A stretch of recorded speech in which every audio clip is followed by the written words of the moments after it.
The sixth round of the 2022 Intelligent Money British GT Championship is about to head your way here. It's the second race of the day from the Snetterton 300 circuit here in Norfolk in the southeast of England. And after a very, very dramatic opening race earlier on this morning, we are very much looking forward to more of the same here in the second 60-minute encounter of the weekend, which takes us in now to the second half of what is a very, very competitive 2022 season. As you can see, it's still pretty much a picture-perfect day, really. Few little clouds in the air, but no threat of rain. It's bright, it's warm, the wind has dropped from yesterday, and the fans here trackside are looking forward to more excellent racing. The race earlier on today saw plenty of battling, particularly in the second half of the race, actually. Not always the way with the first race of the weekend, where the AMs take the start. That's often where the drama is, but actually it was the pro drivers in the second part of the race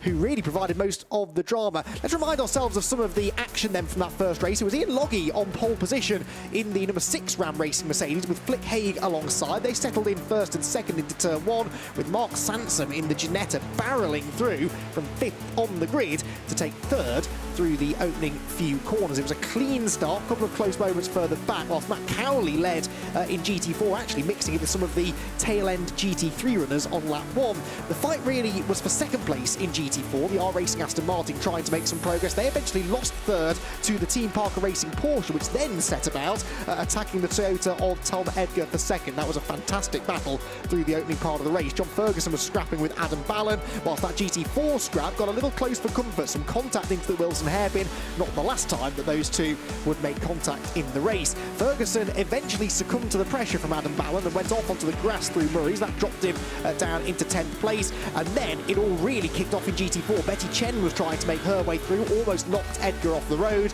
and that all happened just before the pit window opened. Ian Loggy, one of the first in. It was Sam Neary who really benefited, though, gaining 3 or 4 places over the opening part of the race, and would eventually find himself battling for a podium position with Lewis Williamson, who had topped the practice times yesterday in the number 4 2Cs Mercedes. After the pit stops, the Team Parker Porsche was still in second in GT4, but a lot closer to Marco Signoretti in the race-leading Ford Mustang, and they would circulate nose to tail for essentially the second half of the race. Marcus Clutton was busy defending there from Sandy Mitchell in the green Lamborghini as everybody fought for every inch of track space. It all got a bit too close between a couple of the McLarens. You had Hankey into the side of Lewis Proctor. Hankey later penalised for that, and Proctor then had contact with Joe Wheeler's SRO Motorsports Ginetta, which luckily avoided the barriers, but Wheeler, who already had a penalty, was then off the road as well. Speaking of penalties, there was a penalty applied to the number 65 Porsche for contact with Signoretti. It sent the leading Mustang off the road, and although the Porsche won on the road in GT4, lost it due to a post-race penalty. So Ian Loggy extended his championship lead then with a victory in GT3. Phil Keane and Mike Ligo second in the championship, was second in the race, whilst the R Racing duo of Josh Miller and Jamie Day became the youngest ever winners in the GT4 category.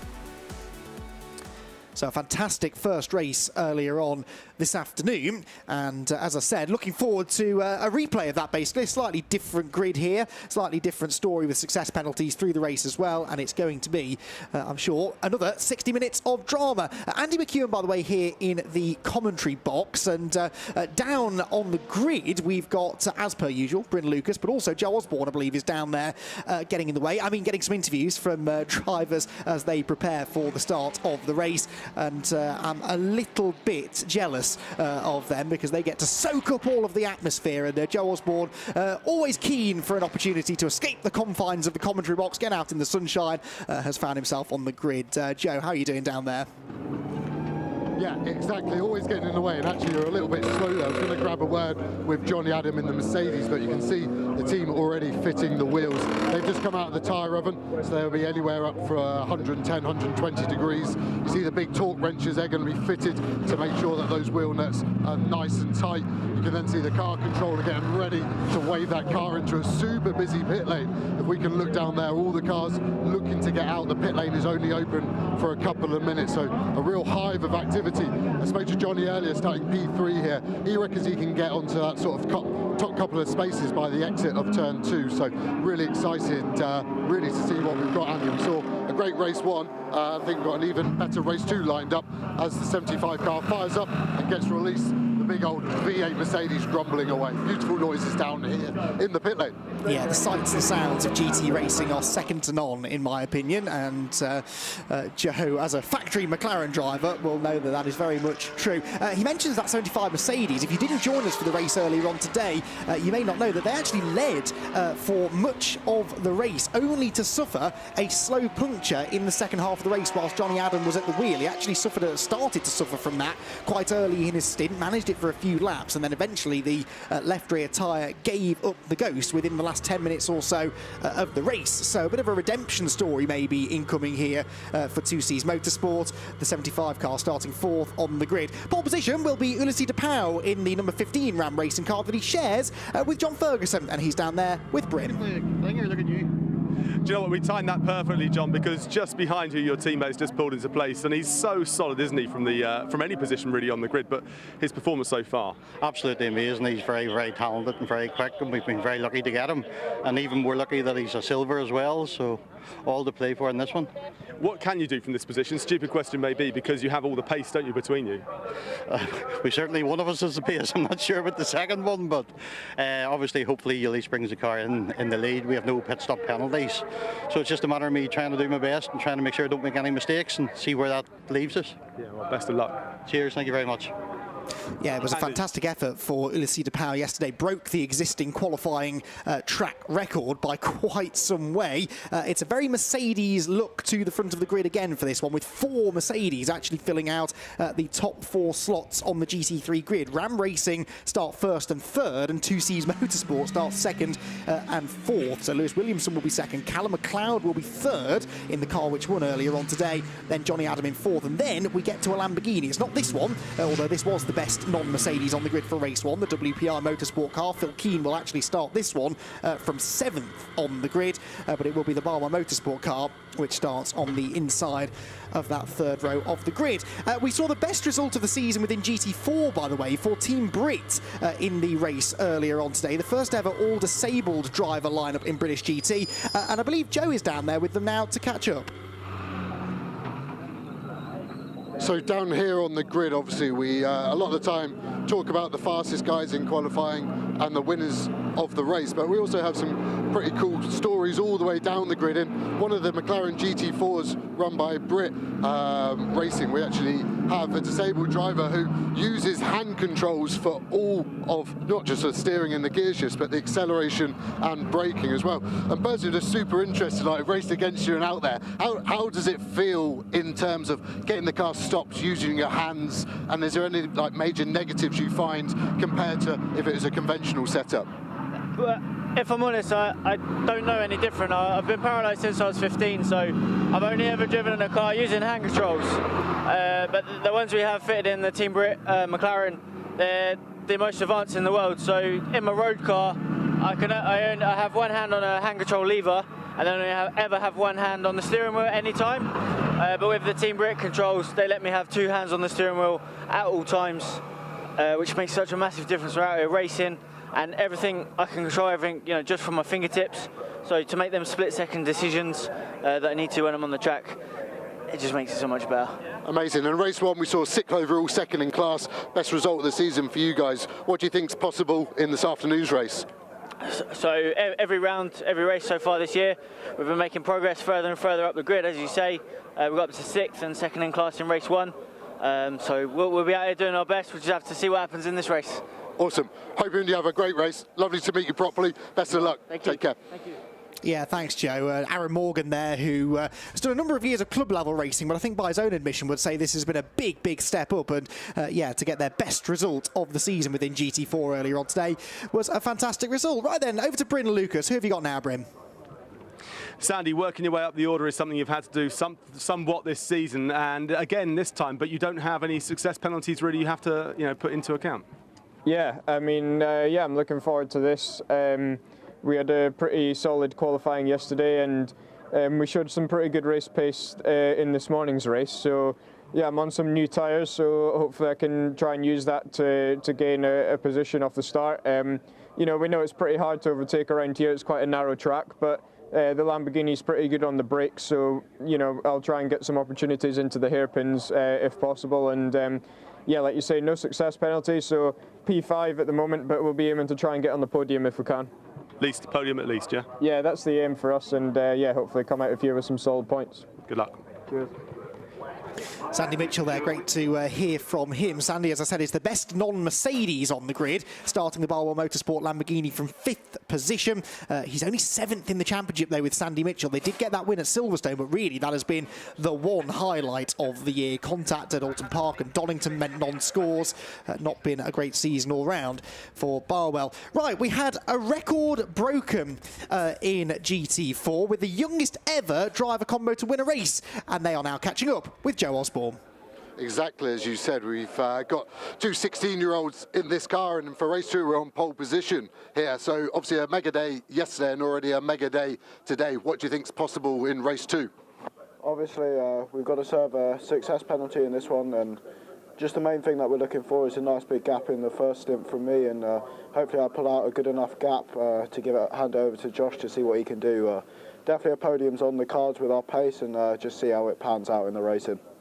Mega. And then obviously the BOP we talk about a lot. Where do you think the Aston Martin is weakest compared to the competitors you've got? For me, the weakest point for the Aston has to be the power. We've been turned down this week with the modes. Yeah, I think the main thing, especially here with quite a straight line track, we're just struggling with power down the straights. Okay, cool. And then go on and give me the strength of this car. What's it best at? Yeah, definitely the high-speed long corners, just the grip it's got around the corners. It's yeah, it's good, and we just end up catching a lot of our competitors out with just the speed that we can carry. Awesome, thank you very much. I've never felt so old speaking to someone so young. Really, really good. Andy, back up to you, mate. Yeah, thanks, Joe. It makes me laugh. That says that the car's down on power. It's a circuit that's all about power, and yet they've managed to win a race and they're on pole for this one. So, yes, never ask a driver about balanced performance. I've learned that lesson in the past.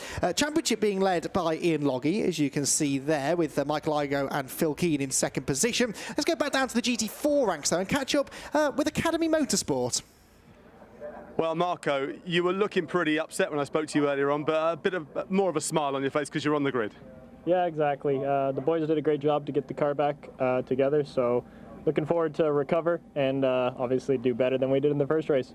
Some substantial damage, but it's got a minor damage, substantial that it was. It was a sheared off part of your toe link there. Yeah, no. Obviously we couldn't keep going. Damage was big enough that we had to retire the car. Yeah, well, look, you know retirements now. Good luck. Yeah.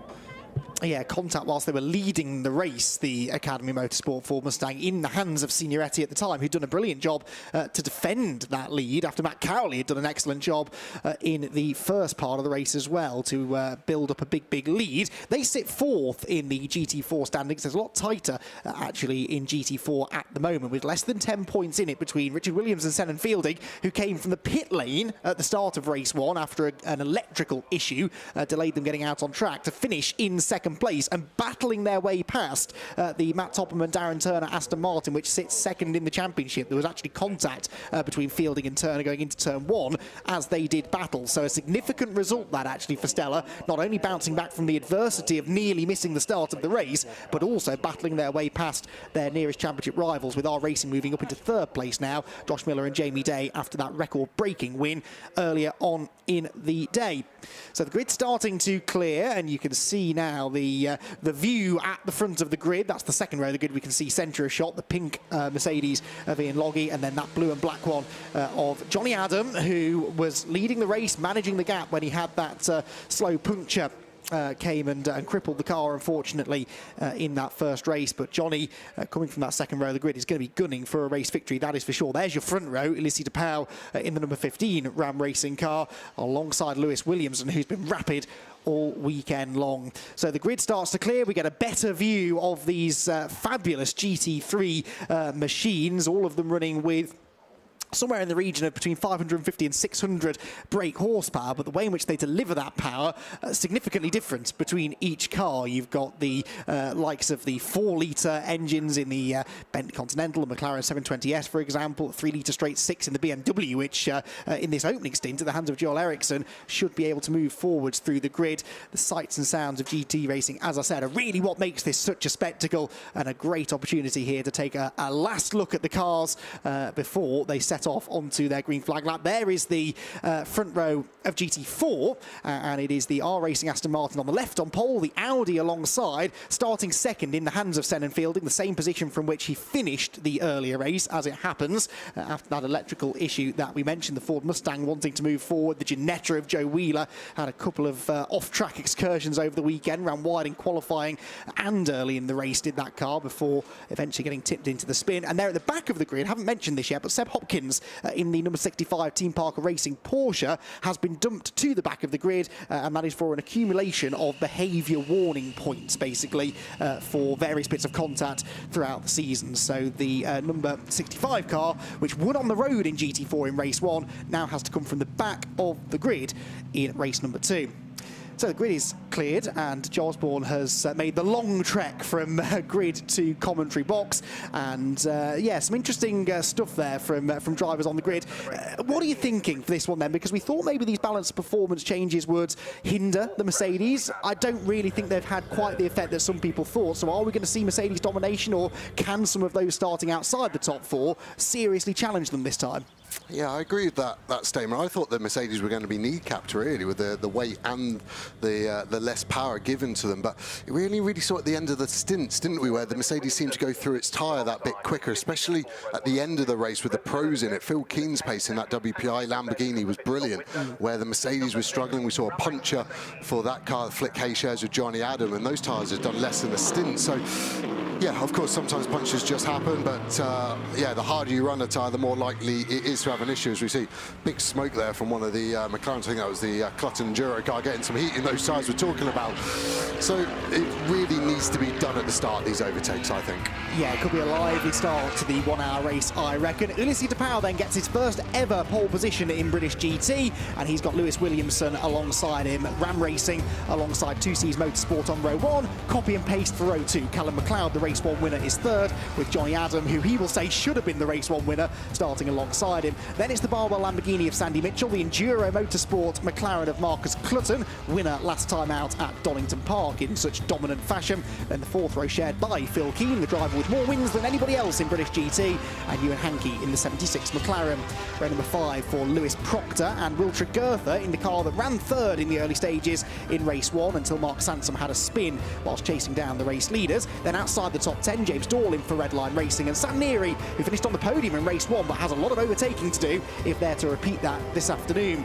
7th row then for Scott Malvern in the Team Parker Racing Porsche, and Jamie Stanley in the Fox Motorsport McLaren. He finished well inside the top 10 earlier on.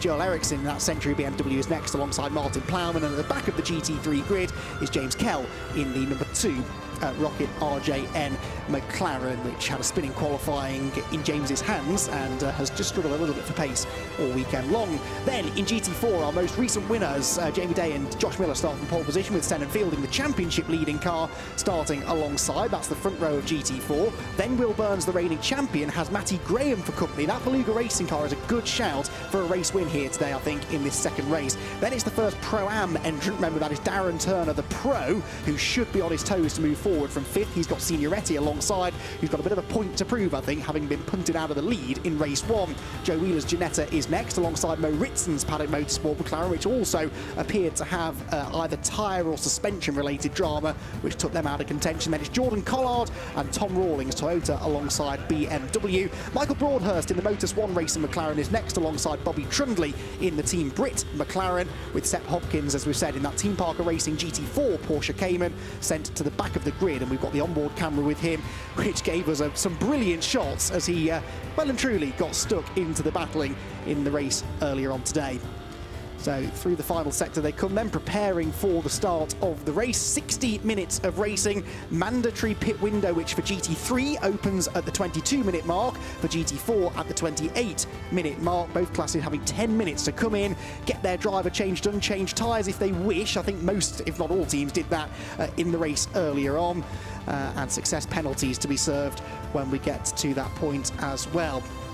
So the Lotus safety car then pacing them out of the final corner, allowing the rest of the field to drop back. It pulls into the pit lane, and 2 by 2 they run through the grid markings, in theory, keeping a nice distance between each other. And when those red lights go out, we're away and racing for round number 6 of the Intelligent Money British GT Championship. Lights out, away they go, side by side between Ulissi de Pauw and Lewis Williamson. Into the first corner, de Pauw on the inside line. Williamson chops across in front, and off goes Marcus Clutton. Marcus Clutton off wide through the grass in the SRO Motorsport McLaren. That is already derailing his hopes of a good result in this race. Down into the braking zone at the hairpin. De Pauw leads, Williamson second, third place is McLeod. Right round the outside, look, goes Ewan Hankey. He's into the top 5 already, whilst in GT4 it is neck and neck between the R-Racing Aston Martin and the Stella Audi, which drifts out a bit wide, so it will be Jamie Day who leads the GT4 back down towards Palmer's. Yeah, really tight into turn 1, obviously 3 wide. Looked like Sandy Mitchell on the inside of Johnny Adam on the inside of Clutton. There was a bit of a pincer movement, and Johnny was really left with nowhere to go. You actually saw the front of that bumper of the Mercedes kind of peel away from the grille. Looks like it's popped back on. Looked like James Dorling in the red line Lamborghini out on the dirt. No harm done there, but that was a hard and fast start, and really the biggest loser out of that was Marcus Clutton, unfortunately. I think everyone else was relatively unscathed and didn't lose too many positions. Yeah, we'll try and get a replay of that after. I didn't quite see what sent him onto the grass, but certainly that means he's at the back of the GT3 field, although he has tagged right onto the back of the GT3 pack with 4 of the McLarens together. There he goes, look, already moving up alongside the Fox Motorsport McLaren as they make their way down the back straight. Jamie Stanley, that is, they're losing a position. GT3 field running through. There go the leading pack then, and what a start that was from Ewan Hankey. Ewan Hankey started 8th on the grid. He's into the top 5 already and found a gap round the outside through the first sequence of corners. What will his race pace be like, though? That's the question. Yeah, it's hard to say this early on, but we did see the Mercedes being strong at the start of the stint, and we're kind of seeing the same story here, especially with de Pauw and Williamson. They've got that gap back to McLeod in third, who seems to be holding up Mitchell and Hankey. Then we've got Johnny Adam really leading a huge pack of cars there. Just wonder if he's got any damage, as we see Selin Fielding has got past that R-Racing Aston Martin, and we've seen that Audi be seriously quick in the hands of Selin Fielding at the start of stints also. Yeah, so not sure he made that move, but it is indeed Audi from Aston Martin, from BMW, from Porsche then at the front of GT4, and here comes the BMW then of Will Burns looking to the outside into the first corner, trying to get past Jamie Day. Will Burns right round the outside line. That's a difficult move to pull off, but now there might be a gap to the inside. No, the door is well and truly closed in his face, and Will Burns wants to get on with that before Selin Fielding disappears up the road. Yeah, and I saw a lot of action in the background with a Team Parker Porsche that we know started in last position, that has pace to be near the front, and he was actually in the pit exit overtaking the Ginetta GT4 I saw, and it looks like they're all still going, so I assume it's clean as we cut back here. We'll just start to see these gaps potentially start to stagnate, and then you can see who's got the pace. I think Mitchell's going to be fighting pretty hard to get past Callum McLeod, because that's really his best chance of getting that car an overall podium today. Yeah, the Lamborghini looking rapid here in the early stages. Flick Haig, comparatively, dropping back. She leads, sorry, not Flick Haig, Johnny Adam, excuse me, leading that next pack of cars, isn't he? So Johnny Adam, surprisingly, not able to get away with the leading quintet at the moment, and has lost ground from his 4th place starting position. There's the red line Lamborghini of James Dorling scrapping away with Will Tregertha's Bentley. That's the Bentley trying to move through into the top 10, but difficult to make that move stick down into Brundle and Nelson, so the positions stay as they were. Yeah, when you see the Bentley at the end of the straight motoring in your rearview mirror, it's a bit of a scary prospect, and it's brilliant when you see that Bentley tucked up behind the Lamborghini, which kind of has the smallest silhouette of any cars, and then even with the Porsche behind it, you can't believe they're able to generate the same lap time and have such hard and fast racing in equal measures.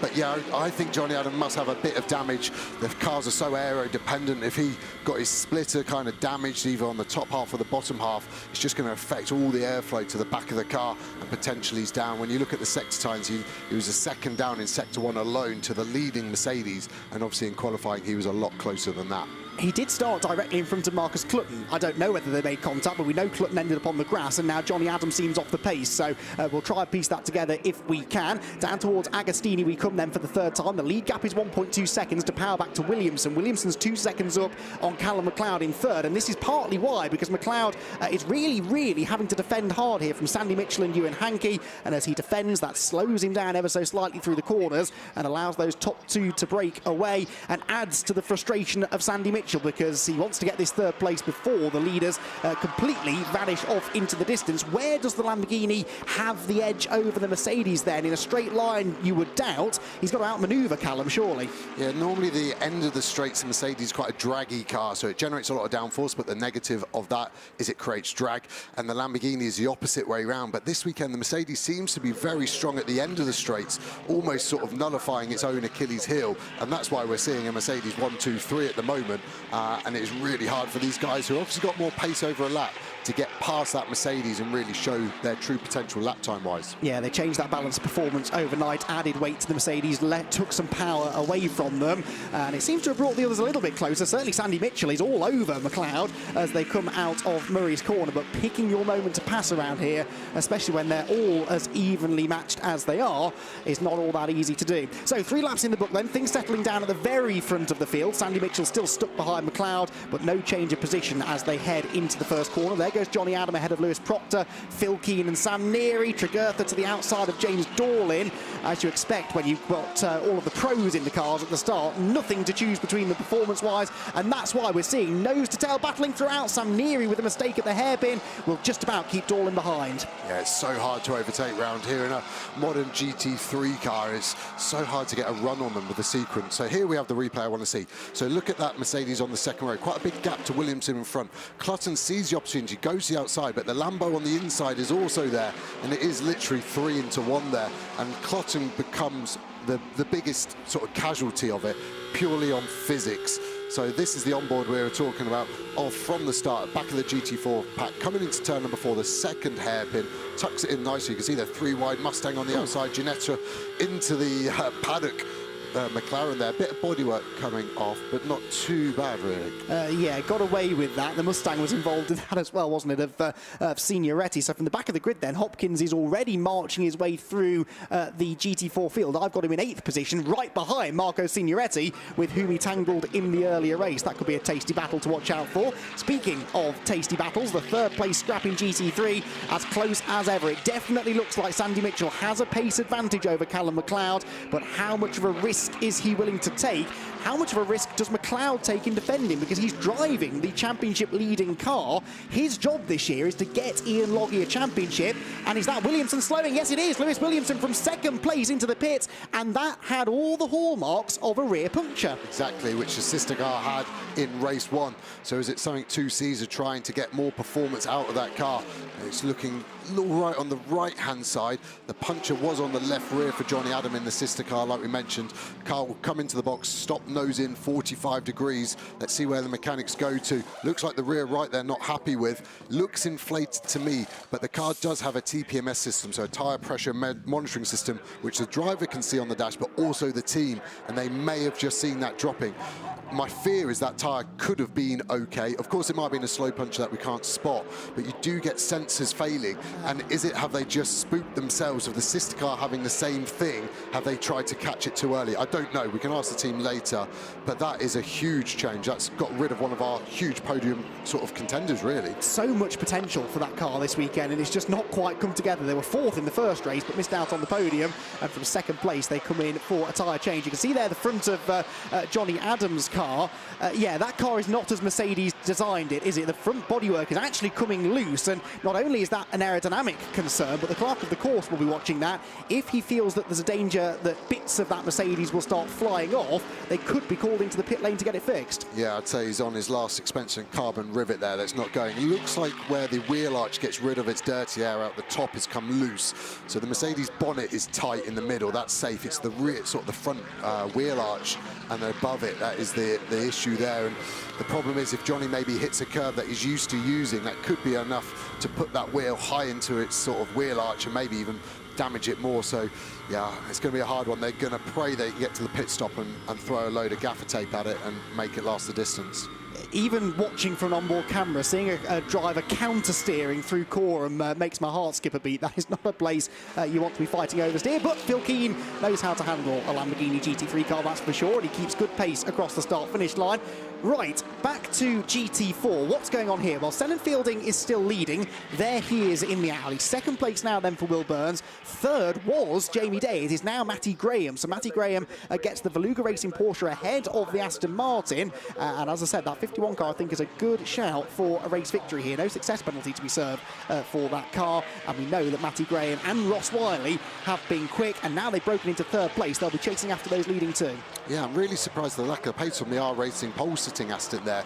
They were so fast in race one, obviously winning the race, but really had the pace to burn, it seemed, at the end. But he's obviously lost a load of places in the last couple of laps, and Darren Turner's in front of him as well now. So it's going to be interesting again to see if that car transforms as the fuel comes off, as the tyre pressures start to stabilise 10 minutes into the race. But at the moment, it only really looks like the Supra's more likely to overtake him than he is to get back to the front of the field where he started that car. Yeah, Jordan Collard in that Toyota in the opening stint of the race, trying to keep up a 3-year Snetterton winning streak that he's got going, but in a new car this season, it could happen. That car has been quick this weekend, but it needs to try and get its way out of this traffic. He's got the R Racing car ahead, Darren Turner having now got past Jamie Day as well. And Darren Turner, the pro driver, surrounded by silver graded drivers, goes to show how quick these silver drivers are these days. It wasn't that long ago that we would be very surprised if Darren Turner wasn't pulling out a big lead in this stint.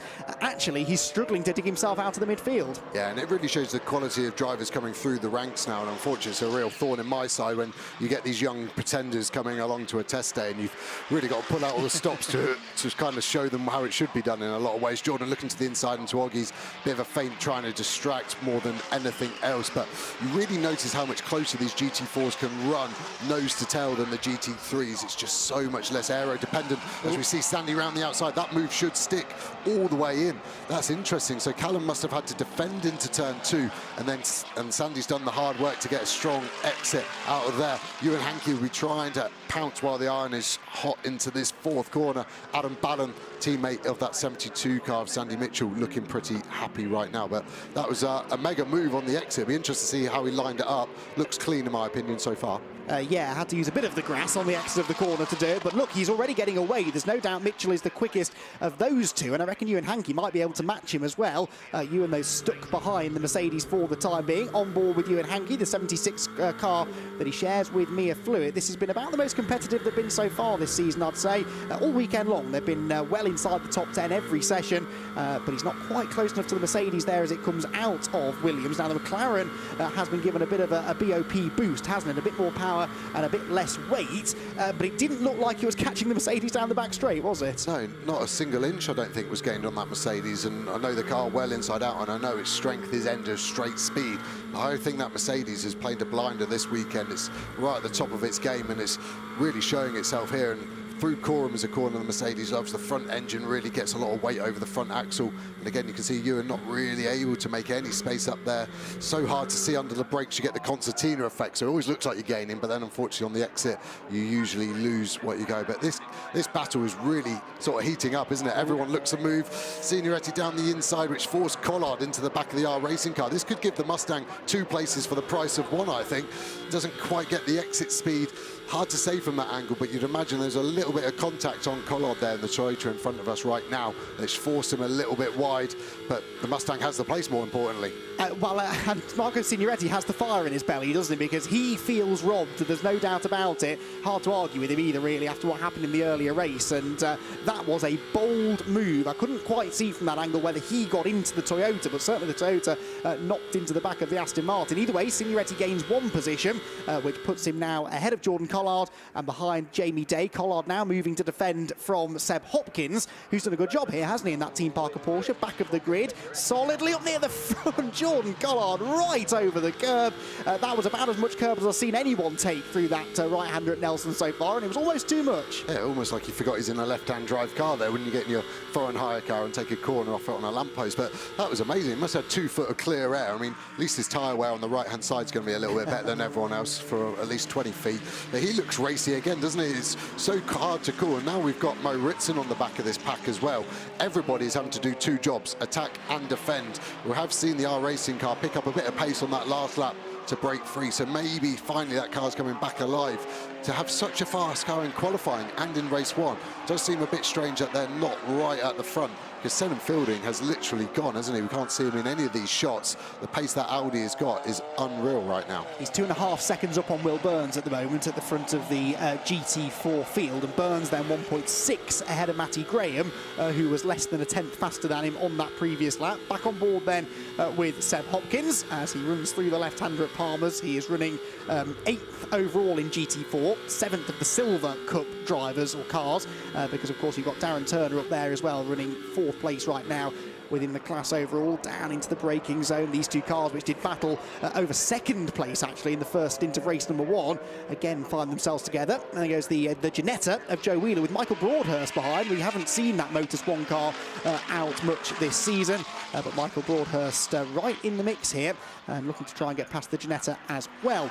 Ahead of the GT3 field, by the way, new fastest lap's just been set by Sandy Mitchell. 1:47.651 is the lap time, gets the lead gap down fractionally. 5.8 seconds now between Ulysses de Pauw, the leader, and Sandy Mitchell in 2nd place, whilst Johnny Adam continues to lead that enormous group of cars. Interestingly, though, Hankey, is still stuck behind Callum McLeod. Yes, so Adam 5th position, Lewis Proctor 6th, Keane 7th. They're all still absolutely together. Yeah, looks like Lewis Proctor maybe ran a bit wide out of Hamilton there. Gap's just grown a bit and there's a huge amount of dust, so Detective Osborne to work there. Looks like he's lost 2 or 3 tenths. Luckily it's so dry here at the moment, so running wide really doesn't lose you that much time, but you do get the risk. One of the track limit penalty, but the stones around here in the soil, real hard flint, so I think we've had a few punches this weekend just by that literally cutting the tyre. You can see it's quite hard to describe what that pipe is called in motorsport terms, but the flexible hose pipe which normally attaches to the driver's crash helmet there, blowing cold air, looks to have detached from Phil Keane, so he might be running a little bit warmer than normal. The ice cool veins of Phil Keane, normally nothing flusters him, but maybe another 20 degrees of cockpit temperature might just do that. Actually just noticed on the rear left of the Huracan GT3 a bit of bodywork flapping. Doesn't look like it'd be performance related at the moment, but just interesting to see if that gets any worse, and I assume that was just some first lap contact, because we haven't really seen that car involved in anything else at the moment, I don't think. No, he does have Sam Neary right behind him. Neary's coming through from 12th to 8th, so again that Team ABBA Racing Mercedes really moving through the order nicely, but has now kind of got stuck behind Phil Keane. Looks like Johnny Adam is starting to settle into things as well. He's still in that 5th place, but now over a second ahead of Lewis Proctor, who seems to be the cork in the bottle rather. That is a wide moment there. Now hang on, that is Ulysses de Pauw. Yes, sorry, it's being lapped by the leader. That concerned me for a moment there. The Century BMW out on the grass. But de Pauw, so far ahead is he of the rest of the GT4 field? I actually thought he'd been off the road, but no, he is 5.6 seconds clear. Now he's in traffic, though. This is where you've really got to be on your toes. It's so easy to lose chunks of time by catching a back marker in the wrong place. Yeah, easily a second, 2 seconds some laps. And I think what we're seeing here is such a strong battle pack in front. We've got 5 GT4s together. The recipe for a huge time loss is even bigger than usual. Sandy's getting unlucky there, catching the BMW. That's half a second straight away. Plays it conservative, sits behind, will dive out of the way into the bomb hole. And it really matters where Ulysses de Pauw catches that battle pack. I think he was going to catch him right at the end of Coram, potentially onto the start-finish straight. So I don't think it's going to be a complete disaster for him. But Ewan Hankey will be having his eyes wide open, looking for an opportunity to pounce on if that car does get hampered by any of those GT4s that we've mentioned. We're only about 3 minutes away, by the way, from the pit window opening, but with, in general, the quicker drivers in the car for this opening stint, we expect them to stretch it as far into that 10-minute window as they can. Across the start-finish line we go, riding on board with Ewan Hankey then, 4th place for the 76 McLaren. That is Callum McLeod right in front of us, and Callum's going to catch a GT4 car just on the exit of Rich's corner. That worked out all right, actually. He can go to the inside of the Team Brit car through Wilson. Ewan Hankey follows him up the inside, almost leans on the GT4 car, bit of a wiggle as he tries to get the power down there on the McLaren 720S GT3, and then through that left-hander at Palmer's, the gap staying pretty static between the two of them. The lead gap, though, Joe, did come down by a second that lap, so far in the traffic chess match, it's Sandy Mitchell perhaps coming out on top. Yeah, obviously as a leader you catch the traffic first, so you're always hurt first, but then you get the clear track again first. So yeah, you've just got to fight through it, and it's nice. He's got 4.7 seconds, so he's got a chance to kind of take it easy. We stay on board with Ewan for a little while. Obviously the car I know well over Oggies, you can really hook that inside. You can see all the lights flashing on the dashboard, the one at the top of the rev lights, and then the ones on the right you can see there are actually ABS active, so you can see how hard he's having to brake into these corners to get the car stopped. Good chance to relax down the back straight here. You'll get up to 6th gear, and then you've got to spot your braking point under the bridge. Lots of bumps, and you're ultimately getting down to 2nd gear, but you don't rush it. So 5th, 4th, 3rd, wait for 2nd, now, and then chuck it into the right. Go on, get a run on him, tuck it down the inside. You could hear the turbo spool up. Callum was a bit scared, had to defend, cut across pretty aggressively there, which made Ewan lift, so he's lost a little bit of time, both to the inside. Can you go around the outside of this Porsche at Coram? It's going to be dusty there. You'll see the diffuser starting to kick up some of that dust.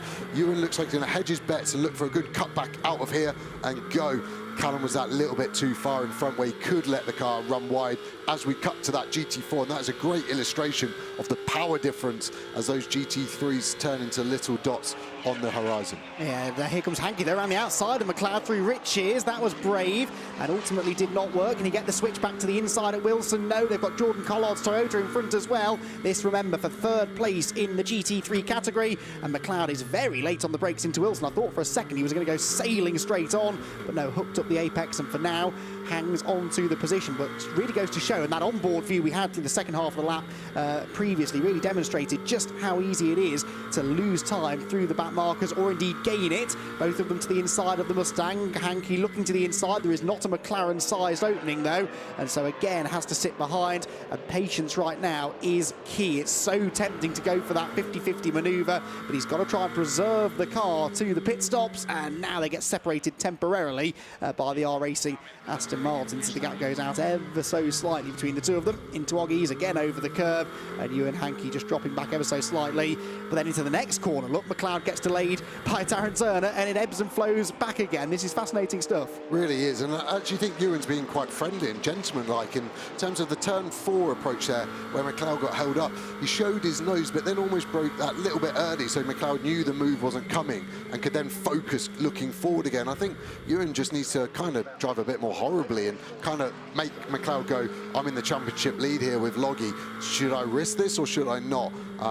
As you see, something just come detached from the roll cage on the right-hand side. Just looked like a data cable, so it won't be structural or anything important, but quite annoying when you get a cable like that. I end up ripping it off normally and just lob it out the window and plead my ignorance at the end of the race where the team asks where the £2,000 data log has gone. But yeah, we might see it flap around, but it definitely isn't a performance-related thing. It is a tricky little situation for Callum McLeod here, because we made the point that it's Loggy who's fighting for the championship. That's because McLeod hasn't done every race. We'll get to that in a moment, though, because Jordan Collard and Jamie Day are side by side now. This is Jordan Collard trying to move ahead of Jamie, but he's on the outside line. He's got Phil Keane and Sam Neary behind as well, and this is where it gets doubly tricky for the GT3 cars, because they encounter GT4 cars who are battling for position, and they're not necessarily all that willing to move out of their way. It is a very expensive traffic jam heading into the Wilson hairpin. Jordan Collard almost sneaked through the middle there. Phil Keane has got by them. Sam Neary trying to do the same thing, and then you're on board with James Dorlin running 9th place in the red line Lamborghini. That is busy stuff, and somehow they avoid contact. Yeah, amazingly zero contact there by the looks of it, and you really see how those gaps have opened up. Phil Keane now looks like the bottle in the cork, but that is purely traffic.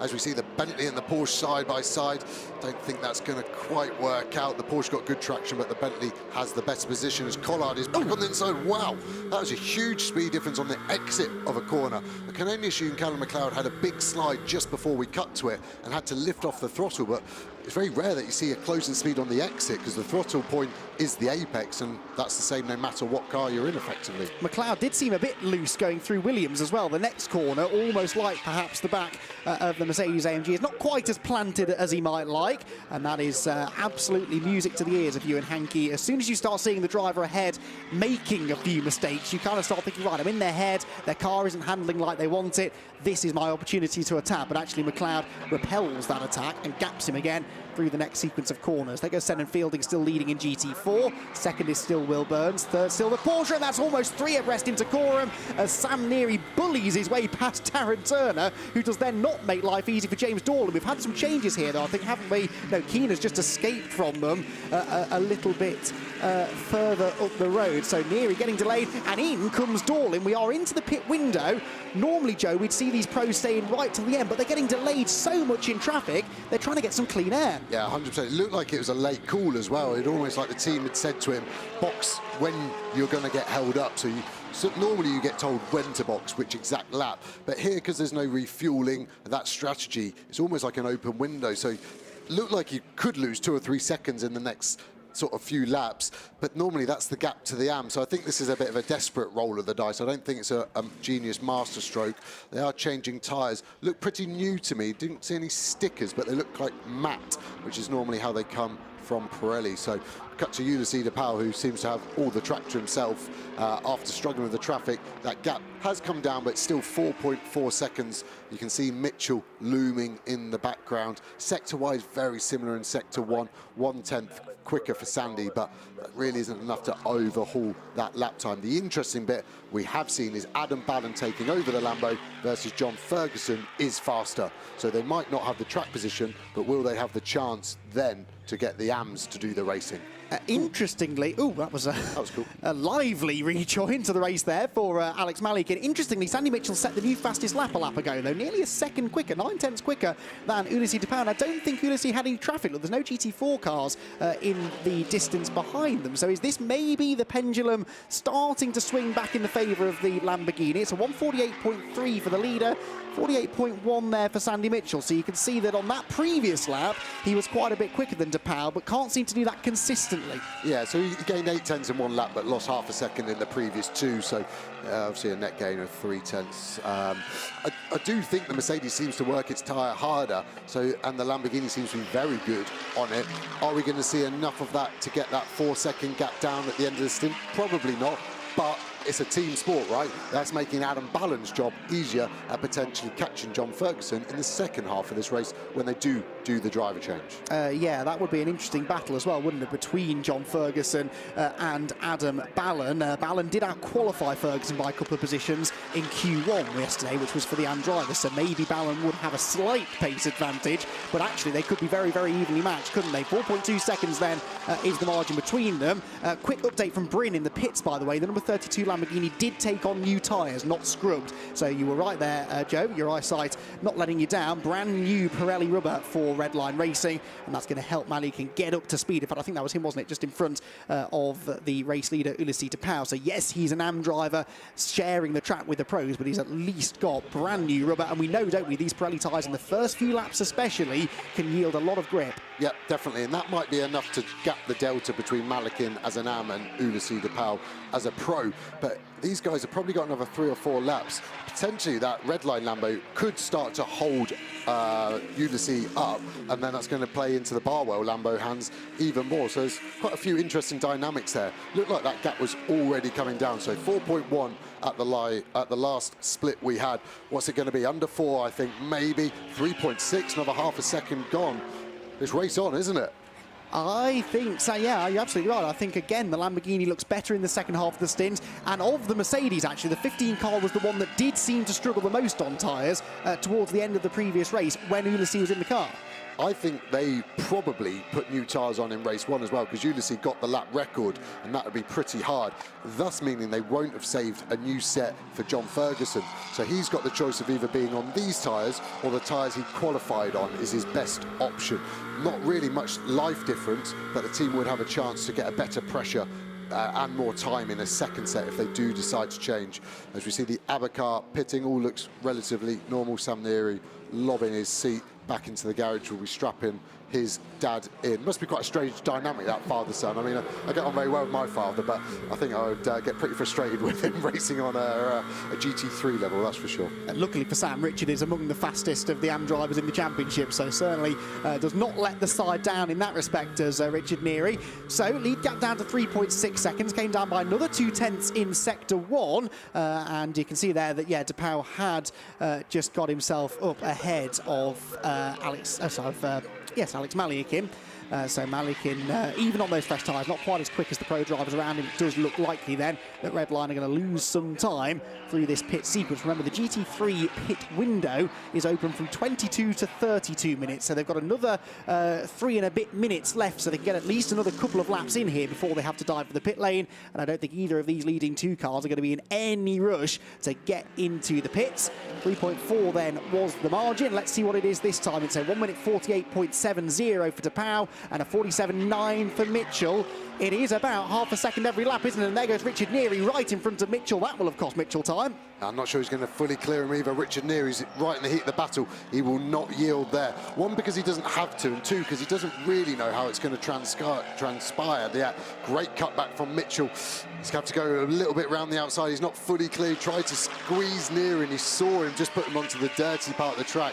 It was probably just enough to make Neary break a little bit early. As we go on board with Ewan Hankey down the inside, not quite getting the drive out. That Mercedes is looking like a hard car. Dives to the inside, going to be difficult there, but it looks like Paddock have changed to Graham Davidson in front, so again potentially something else to get in the way and hold these pros up. It's really hard as a pro. You know it's an AM, you know they're trying their best and they're good drivers in their own right, but you are just faster. Graham does a good job. Big slide from McLeod there, still gets a good exit. This must be hugely frustrating for Ewan. He's literally been staring at this for the last 30 minutes straight. Yeah, the Mercedes AMG generates a lot of torque, doesn't it? So even if he has a moment mid-corner, it still gets off the corner really, really well. So the GT4 pit window has now opened as well, and we're actually getting more GT4 visitors to the pit lane than we are GT3s at the moment. After a good stint at the start of the race there for Seb Hopkins, he brings the Porsche in, Jamie Day in as well in the pole-sitting Aston Martin. All teams across both classes have to serve a mandatory pit stop and driver change, but what you do within that pit stop beyond the driver change is entirely up to you. They will all change tyres, as we've said, but what tyres they go on to may differ. Right, in comes DePau. Does Mitchell follow him? Yes, he does. So top two in the race, both pitting at the same time, and actually this was the last opportunity they had, so we will see the rest of the GT3 pack follow them in, I'd imagine. Yeah, exactly. Seeing the cars come in, nose in, Ferguson opening the door for Ulysses Powell get out. You see the height difference in the background of them. The pedals actually move, so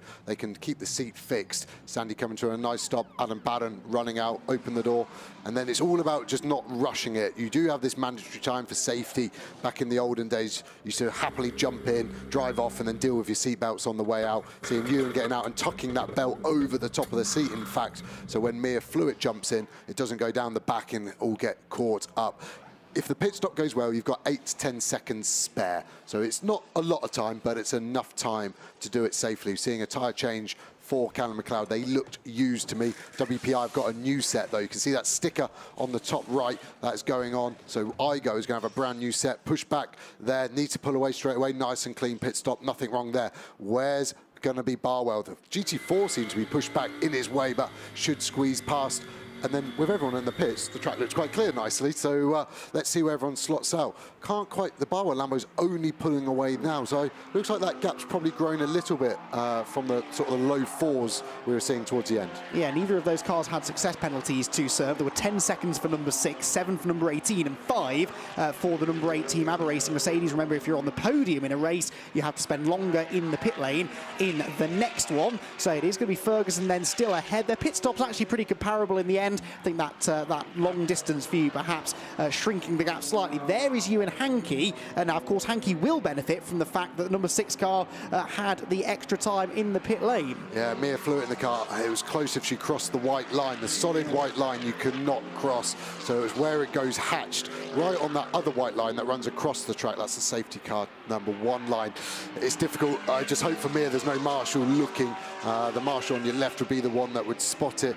Didn't cause an issue. It's just one of those rules that is there for everybody's safety, and I'll stop talking about it, and hopefully race control aren't listening. Dive down the inside by Malikin on Nick Jones, just coming out the corner. Look how busy that is. Tokyo Drift style. Brilliant car control all over the back of the Bentley as well now. Yeah, now Mark Sansom's in that Assetto Bentley. Remember, he qualified 5th and was in 3rd in his stint earlier on today, just before he had a spin. So expect that car actually to be pretty rapid.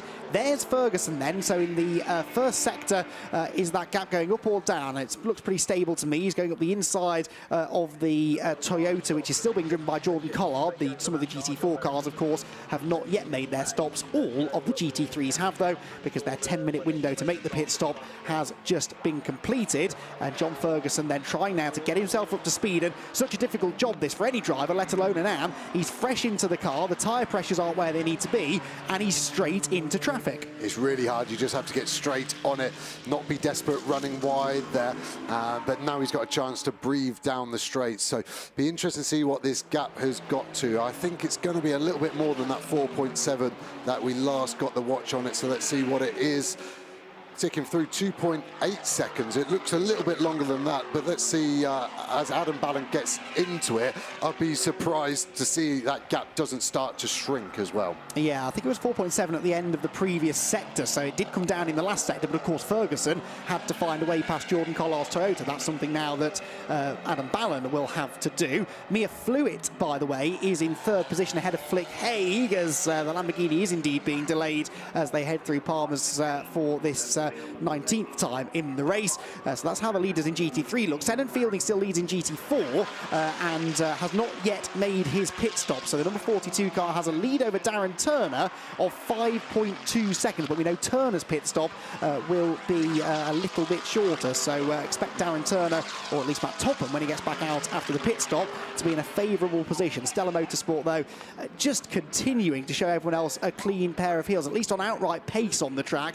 They've been almost impossible to beat all season long. Definitely, and they're very, very competitive in every measure. Just getting a bit distracted, to be honest, by the pit stop timing system. I'm seeing quite a few guys under their minimum pit stop time, so it's going to be interesting to see if they do get a penalty. So the main ones really is that Hankey and Fluitt car, where they're running at the moment, potentially in a podium position, are going to get a drive-through penalty for it being too short. So minimum pit stop time is 75 seconds, and they are 200ths under that time. So it'd be interesting to see if race control are happy with that, or they want to check after the race that the timing system was all correct and present. We've seen penalties given for that sort of thing in the past. In comes Sennan Fielding then. GT4 race leader pits. Darren Turner will follow him in. Now the Audi has a 7-second success penalty to serve. The Mustang leaving the pit lane there, now in the hands of Matt Cowley, has no extra time to serve because it wasn't on the podium in the race earlier on. So out will get Sennan Fielding,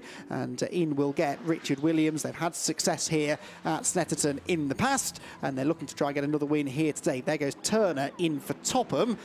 Matt Topham, ex-Caterham racer, making the move into British GT last year alongside his good mate Darren Turner.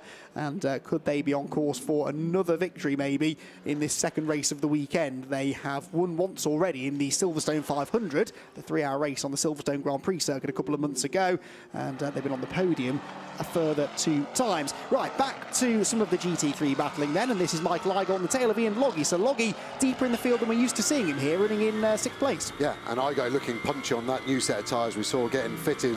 And Igo is a great racer. We've seen some great moves from him. We've also seen a couple of mistakes, and I actually met him in the toilets. Well, I bumped into him in the toilets, is a better way of saying it. And he actually agreed with my sentiment from Donington Park, where he turned Ballant around and just said it was an honest mistake. But that mistake, you remember, for Ballant really cost him any chance of a decent result at Donington, as we see him run right onto the grass, kick up the dust, and off we go. A couple of tenths lost, but nothing more than that, hopefully. So be interesting to see. They have been called to race control. Their pit stop is slightly under because of that success penalty they had from race 1. They should have been stationary for 7 seconds longer, and they were half a tenth under that. So it's going to be difficult for them potentially to get away with that. Bodywork damage still there, but that isn't too bad. Now, I've just heard in my ear, I think it was car 18, is actually going to get a penalty for an unsafe release. So, as well as the pit stop perhaps being a bit too short, they were actually released from the pit lane into the path of another car as well. So we believe there may well be a penalty incoming. Speaking of which, that was the GT4 Toyota almost colliding with the Audi, and another McLaren being pushed back. And look at that, Matt Topham leaves the pit lane as the GT4 leader. Tom Edgar is now in the Toyota Supra, which flashes its lights. Will it be second or will it be third, though? Because here comes the number 90 BMW of Jack Brown sweeping around the outside. It will be second, third for the Toyota, and fourth for the Audi, which led before the stops. Yeah, I mean, that was amazing timing, isn't it? When we cut to that, it looked like the stellar Audi was the more unsafe part of it. It was being pushed into the path of that Toyota that is now running side by side with, looking very racy straight away out the box, aren't they? This is a battle that they've got a good 20 minutes to fight over. But that Audi really looks like it's got the advantage in this first sector that we've seen already. Betty Chen, by the way, is in the garage with a rear diffuser that is damaged, so that may well be the SRO Motorsports GT3 car out of the race. This is the unsafe release for WPI, and yeah, I think I agree with that, Joe. Yeah, it's really, really unnecessary. I think if you reviewed that as a team, WPI, the car needs to be pushed back, but need to then go on the brake to stop it from rolling into the fast lane, and then it wouldn't have cost the Enduro McLaren to brake.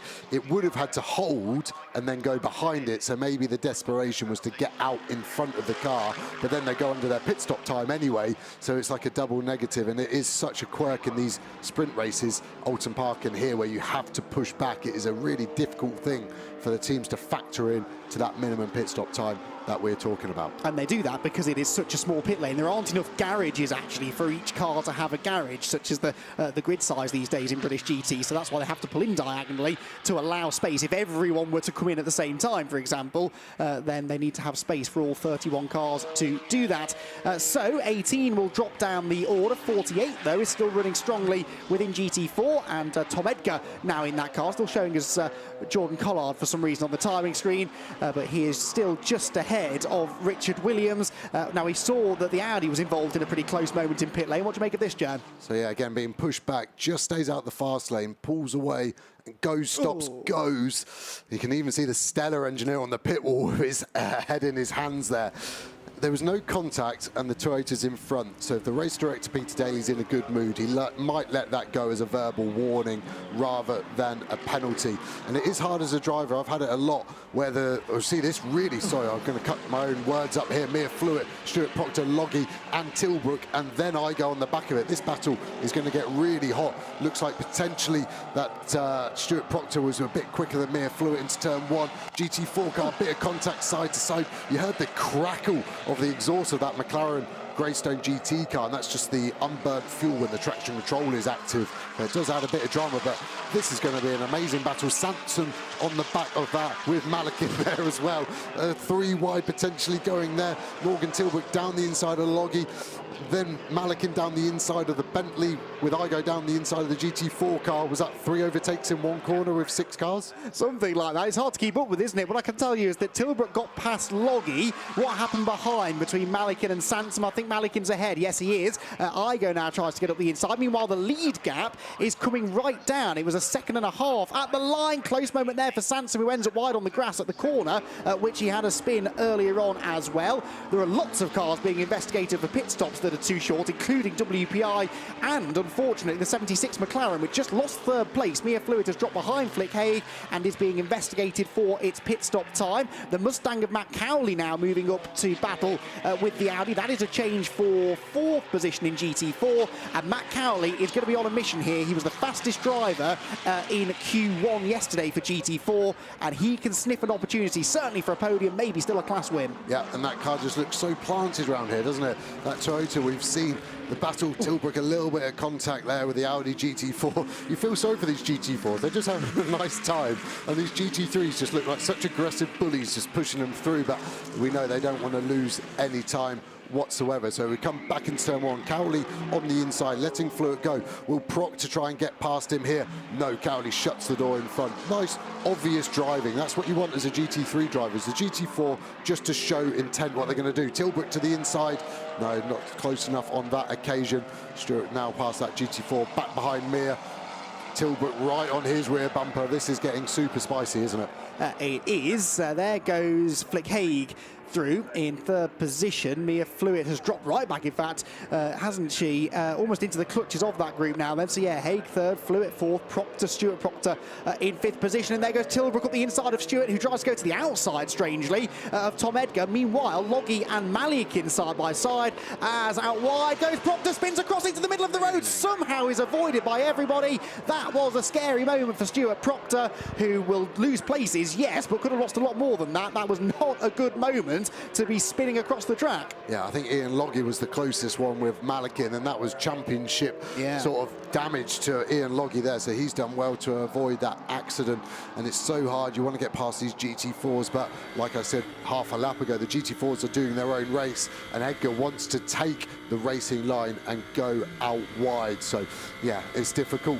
We'll see. That Audi pit stop that we have heard is actually no more investigation, so it was just given as a bit of a lucky escape potentially, I guess. Okay, good news for them. They're still investigating these potentially too short pit stops that we mentioned as well, but we'll get to that as and when we get news of it, because right now the racing action is far too entertaining to think about anything else. Ian Loggy here with Alex Malikin still behind. It looked like Malikin was going to get past him, but then when Proctor spun in front of them, I think Alex aborted that overtaking attempt, possibly sensibly, and slides the Red Line Racing Lamborghini out of the final corner. Here's the replay. Proctor out wide as I don't know why he went to the outside of Edgar in the first place. Then he ends up on the grass, and as dry as that grass is, it still doesn't have the same level of traction as the circuit. No, exactly. I think Edgar covered the inside, so let's see how close this was for Malikin. There's a little bit more space, but when you look at the gap that was between the front of Loggy's car and that Toyota, it didn't look that big for a car to spin through. As more action there with Nick Jones and Cottingham going on all the way through. It just feels like everyone's together for the whole race at the moment, doesn't it? GT3, GT4 wise, we're seeing some very slow lap times because of that. Cars in the 55s, which for the AMs is 7 seconds slower than they were in qualifying. So there is a lot of time to be gained or lost depending on how lucky you get. Stuart Proctor, by the way, rejoined in 13th place. That's still 5th within the Silver AM category in GT3, but that will not really make him all that happy. Here comes Cottingham looking to the inside of the Parker Porsche. Meanwhile, John Ferguson versus Adam Ballon is as evenly matched as I thought it would be. Ballon takes a couple of tenths here, loses a couple of tenths there. The gap is static, I would say, just over 2 seconds. And John Ferguson right now in clean air, at least, doing everything he needs to. The trouble is there are 15 minutes to go, and we know that in the opening stint of the race, and the second stint certainly of race one, the Lamborghini seems to be quicker in the second half of it. So this could still come to Ballon, and he is 3 tenths quicker that time. Yeah, we get it. You're right. I was wrong. I did Ferguson the dirty there. I thought Ballon was going to catch him very quickly, but he is really holding his own. Yes, he's losing a bit of time. 14 minutes remaining, 1.9 seconds. He's got a good chance of holding on there. Contact between the two McLarens. Oh, difficult when you cut to a shot that early. We saw it very similar with that 76 car being the aggressor on the Greystone car earlier, and he got a penalty for it. It's hard to see how Tilbrook wasn't at fault there for that. We'll have to hopefully get another shot of it to really determine who was at fault, but that has lost Mia Fluid any chance of a podium today, unfortunately. And that is a shame. As I said, it's the best showing really from that 76 car so far this season. Mark Sansom up the inside of Ian Loggy. This is for 6th position that they are fighting for at the moment, although Richard Neary might take advantage of that because he dives up the inside of Sansom into Wilson, and as long as he gets the Mercedes pulled up, which he does, that will move him through into 7th place. It's a great move, and I think I just saw some very smart driving from Ian Loggy in that pink Mercedes in front. He missed the apex, but it looked intentional because you could see Neary dive bombing the Bentley, and he probably was just a little bit worried that Neary was going to collide with him. Not through intent, but just a genuine mistake. Just looked like he opened the steering lock to give him a bit more space. It wasn't needed, but that is the kind of driving you need when you're the championship leader. You can create your own luck sometimes. So let's see. Richard Neary does look very fast, and likewise Ian Loggy doesn't look that fast. From what we saw earlier in race one, he was the class of the field in this session, and at the moment he's only kind of just about treading water in that mid-pack, it feels. Yeah, qualified on pole for race one, did Ian Loggy, and that's why I quite like these double header weekends where each driver gets a qualifying session to their own and a grid that is based on their lap times. You really get to see where the AM drivers stand against each other and the pros, and yeah, Loggy was really quick in yesterday's qualifying session for him. The lead gap down to 1.5 seconds, consistently coming down by a few tenths every lap as Richard Neary is on the prowl here, trying to find a way up the inside of Loggy for 6th position. These are 3 feisty drivers here: Ian Loggy, Richard Neary and Mark Sansom, who's proven already today he's not afraid to get his elbows out, making some good moves in the early stages of race 1, and 3 of the biggest cars on the grid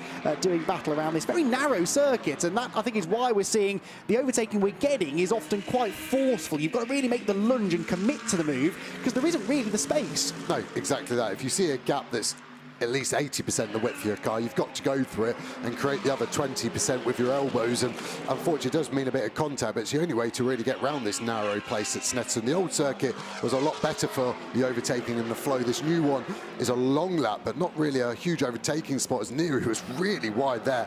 Turn 1, the exit doing 120, 125 miles an hour.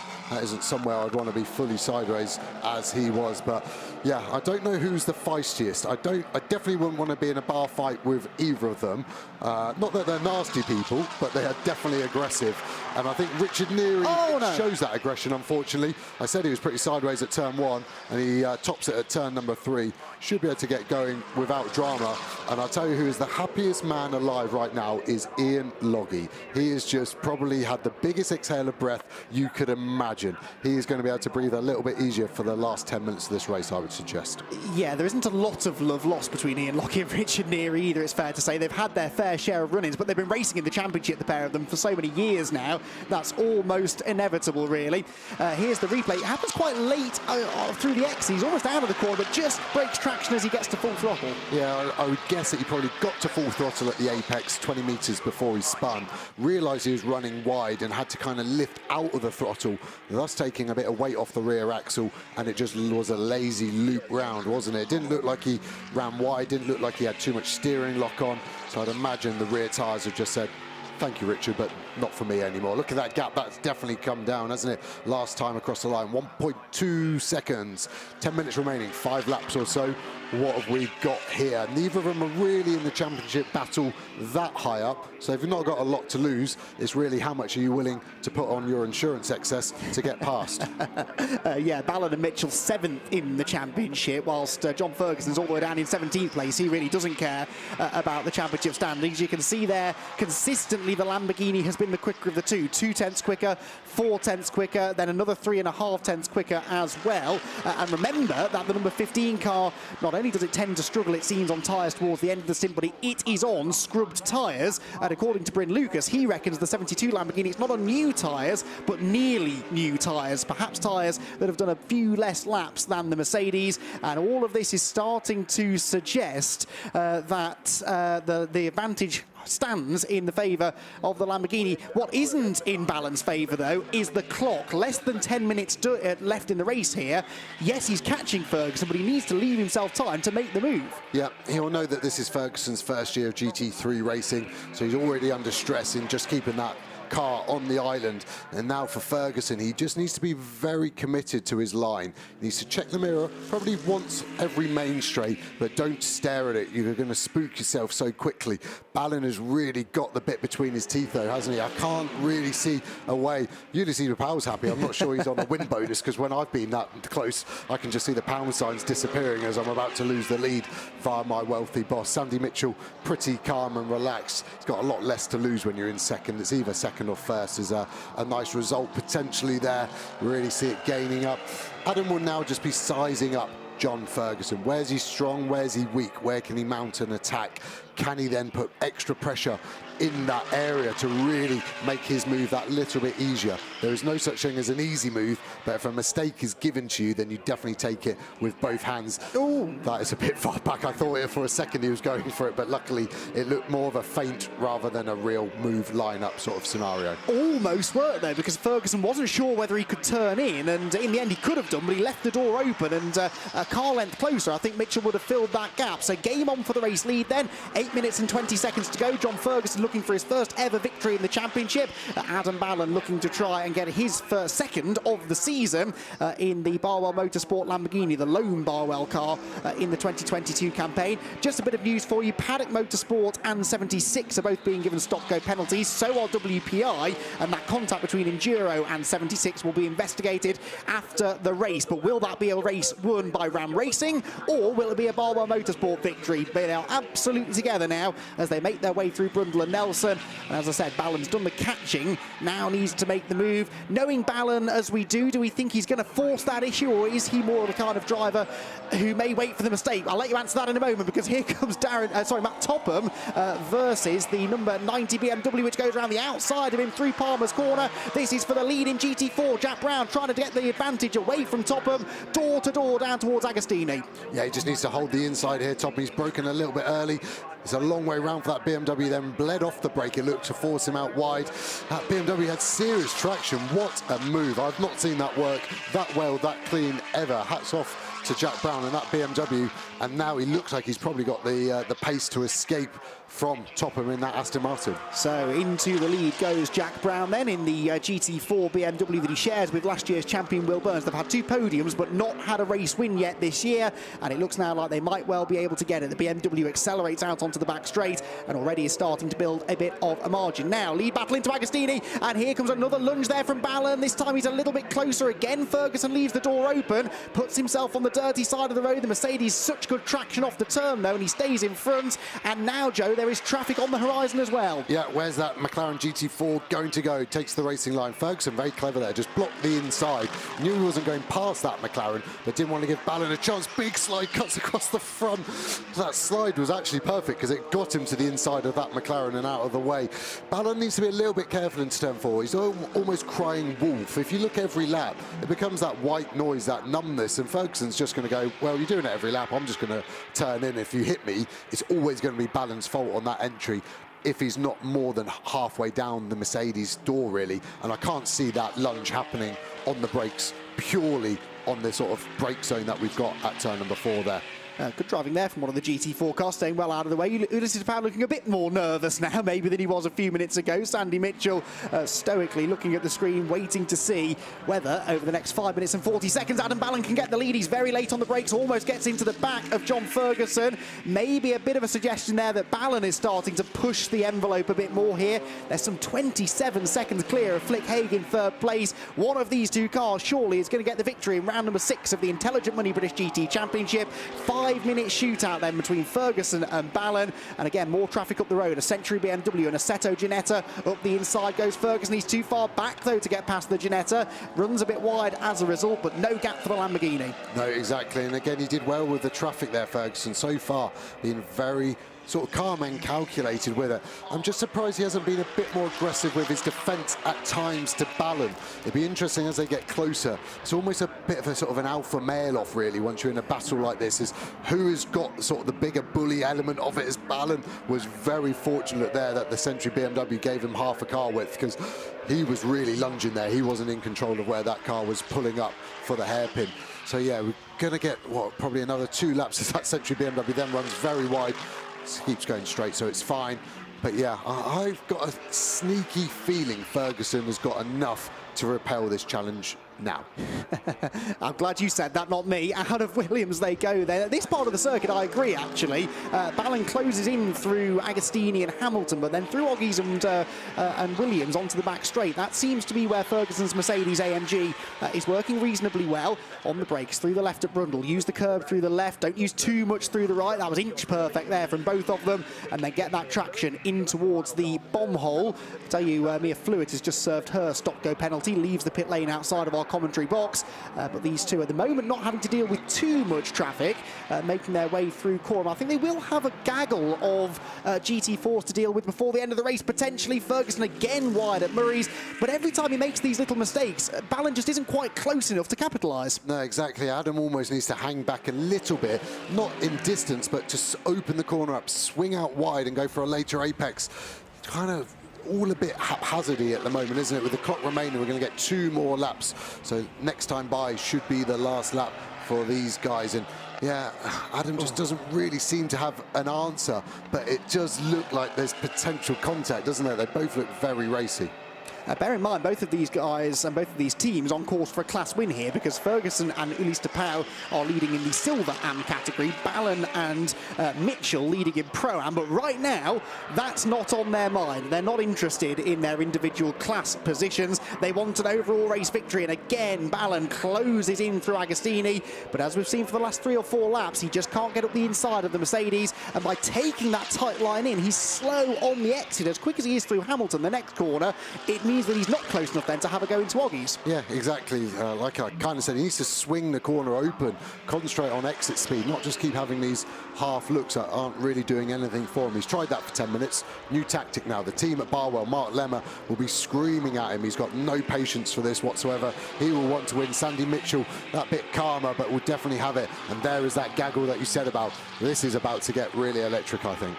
Okay, we're going to go on to the final lap this time around. We have got a handful of GT4 cars for John Ferguson and Adam Ballon to deal with, and now the lid perhaps about to blow off the pressure cooker, because both of these drivers are going to be hot and bothered and stressed and worn out, but they know it's all on the line. Ulis de Pauw nervously watching on as Ferguson goes up the inside of the Aston Martin. There's a bit of a bobble there through the middle of the corner, but he makes the move stick. That was the R Racing car, one down, potentially 2 or 3 more cars for Ferguson to negotiate on this, the final lap. Yeah, just the last lap, isn't it? By 2 or 3 seconds, it's tight. There's Mark Lemmer and his chins there we're talking about. He will be fretting that he wants another Barwell Lamborghini, one of the best teams we've had in British GT over the last decade, and they've been absolutely brilliant. Ferguson defending a little bit there, so he's obviously been told on the radio this is the last lap, and he's starting to weigh it up. 2 Porsche Caymans in front should get them on the straight after Palmer, turn 3 here. So look for a late apex, John. Get it in and go. Get past him down the inside. And you're also then going to be naturally defending from Ballon. Luckily, they're tight, aren't they? It's going to be a lunge on the brakes. Has that Veluga Porsche seen him? Oh, no. You would say no. Ballon was very good there reading the situation. I thought he was going to go into the back of Ferguson, because Ferguson had to brake to avoid contact with that GT4 car. That was close. I thought there was contact there for definite, but they just avoided it, and Ferguson can breathe a bit of a sigh of relief. I think he's got one more car to pass, and that's going to be Richard Williams in the Audi. He should catch that car down the Bentley straight, and he's got a few car lengths advantage now over Adam Ballon. There's a slow Paddock GT3 car there as well, isn't the Paddock Motorsport car. So, okay, not quite plain sailing yet. There it is, ailing down the back straight. So problems then for that car, and a side-by-side battle ahead. The other Paddock car, the GT4 example, going on the attack as Ferguson comes down into Brundle and Nelson for the final time of asking. This the 32nd lap of the 6th round of the Intelligent Money British GT Championship, and John Ferguson realistically one more corner that he really has to worry about, and that's the last corner where they will find 2 back markers. They're just about going to catch them before the flag, and this is Adam Ballon's last opportunity. Up the inside will surely go Ferguson. Ballon looking for the wide line in, the tight line out, no, tries to fill the gap on the inside, and that did it. John Ferguson off the final corner. The time has ticked down to 0. It is a first victory in the British GT Championship for John Ferguson and Ulis de Pauw for Ram Racing. A brilliant day for Ram Racing. 2nd place for Barwell Motorsport. The celebrations now begin in earnest. What a finish that was. The nerves in that garage must have been absolutely extraordinary, but it is de Pauw who can now celebrate the victory with Ferguson, and I'll tell you what, they had to work for that one. Really did, and John Ferguson didn't put a foot wrong. It is so easy to make a small mistake at any of those scenarios that he was thrown at, and he just didn't put a single foot wrong. So congratulations to him. As we look at the GT4 battle, we saw that brilliant move by Jack Brown earlier, and that's allowed him really to kind of have an easy last 5 or 10 minutes of this race, and now he's just got to stroke it home. It is horrible as a driver when you're in the lead easily. You have way too much time to think about things, and sometimes your mind just wanders off. You get the old thing of hearing weird noises, but it's never really bothered me that too much because I couldn't fix it, I guess. But it is easy just to go and just run a bit wide, to have a little spin, whatever it might be. It can be really, really difficult to do the easy part of the job. Matt Cowley is in second, by the way. He's found a way past the Matt Topham Aston Martin in the late going, so another really strong drive this from Matt Cowley, who's quickly becoming one of the stars of the GT4 field. He's been lapping a bit quicker than the leader as well, but isn't quite going to get there in time. On unrelated matters, by the way, I just saw the Paddock GT3 car come past our commentary box with a left rear puncture, so another GT3 car running into tyre dramas, but no such issues for Century Motorsport then. Their number 90 car works its way through the final few corners. It's been an okay season for Jack Brown and Will Burns. Nothing really to write home about. This will be their first win together in the championship, and it's going to be done in brilliant fashion, actually, with Jack Brown fighting his way past Matt Topham in the second stint, and he brings the Century BMW across the line, flashes the lights, and wins in GT4 here at Snetterton, with second place going to Academy Motorsport and Newbridge Motorsport rounding out the podium. Yeah, brilliant. And see, the GT3s nearly finishing their formation lap, so it was quite a cool-down lap. It was interesting how far they were split. They're just running off the line there to pick up all the marbles and debris. Twofold, gets a bit more weight, but also gives you a bit more ride height when it's checked in scrutineering. Ulissi Tapau and John Ferguson then get their first victory in the British GT Championship for Ram Racing. They also get the victory in Silver Ram as well, ahead of Sandy Mitchell and Adam Ballon, who are second overall, and the winners in Pro-Am. Flick Haig and Johnny Adam get to the finish without a puncture this time, and in third place as well. They're on the overall podium. Alex Malikan and James Dorlin, another fourth place finish. They've had a few of them this season, and they've been running third or fourth in the championship all year as well. Then it's Enduro, despite a couple of moments, one of which will be investigated after the race, but they're fifth on the road, ahead of the championship leader Loggy, who, along with Callum McLeod, finishes sixth. Cottingham and Williamson are seventh. Eighth position for Fox Motorsports, Jamie Stanley and Nick Halstead, with Nick Jones and Scott Malvern for Team Parker Racing in ninth, and Mark Sansom and Will Tregurtha 10th position in the big Bentley. No podium this time for Sam Neary and Richard Neary. After Richard's spin, they finish 11th. Mia Flewitt, after a penalty, is 12th with Ewan Hankey. Then it's the Proctors in 13th. Igo and Keener disappointing 14th, second in the championship, that car, remember, and the top 15 rounded out by Graham Davidson and Martin Plowman, despite that late puncture. Celebrations for Ram Racing, though, and John Ferguson put in pretty much the stint of his life there. Making this move up into GT3 this season was a heck of a step up for John, actually, and yes, he's with a team who know what they're doing. Yes, he's now got a teammate that he clearly gets on well with in Ulissi Tapau, but as the damaged 2Cs Mercedes pulls up alongside him, John, I think now maybe silencing a few critics who perhaps thought that he might not be ready for this. Yeah, it's really difficult because you're in GT4, the natural progression is GT3, and sometimes you're never ready for it. You've got to kind of dive in and see if you sink or swim, and to be able to be winning races in your first season is absolutely incredible, in all fairness. Here is the GT4 result, meanwhile, and it was a win, as we said, for Century Motorsports, Will Burns and Jack Brown, their first of the season. Second place going the way of the Academy Ford Mustang to round out what could have been a very high point scoring day, but a decent finish anyway with second place. They're also both Silver Cup entrants, with Matt Topham and Darren Turner in third overall, claiming another Pro-Am victory ahead of Tom Edgar and Jordan Collard in fourth position. Then the McLaren of Ashley Marshall and Mo Ritson are fifth, the Audi of Richard Williams and Senan Fielding sixth, and in seventh position the Porsche of Matty Graham and Ross Wiley. Yet again, 7 different makes of car in the top 7 places within GT4. Right then, let's have a word with, I would imagine, a very, very happy John Ferguson and Ulissi Tapau, who have just taken their first victory in the championship. John, when you were thrown the keys there by Ulissi after his session, it looked pretty good, but you were nervous, weren't you? More than nervous. I obviously knew there was a good chance Ulissi was going to come in leading, and then the pressure was on me. Cottingham, it's not like nice to laugh at anybody, but I was glad to see Cottingham get the puncture, or the Cottingham car. I bet you were. I bet I'm going to come back to you in just a second with Ulissi. It was a really good stint for you in that when you started the race and you gave the keys over to John in such a good way. Yeah, I knew it was crucial to get away quickly and to give the car to John with the biggest margin as possible. And it wasn't as easy as it looks. It was quite difficult with the GT4s, and we struggled a lot with the tire degradation comparing to the Lamborghinis. So at the end, he was coming back a little bit.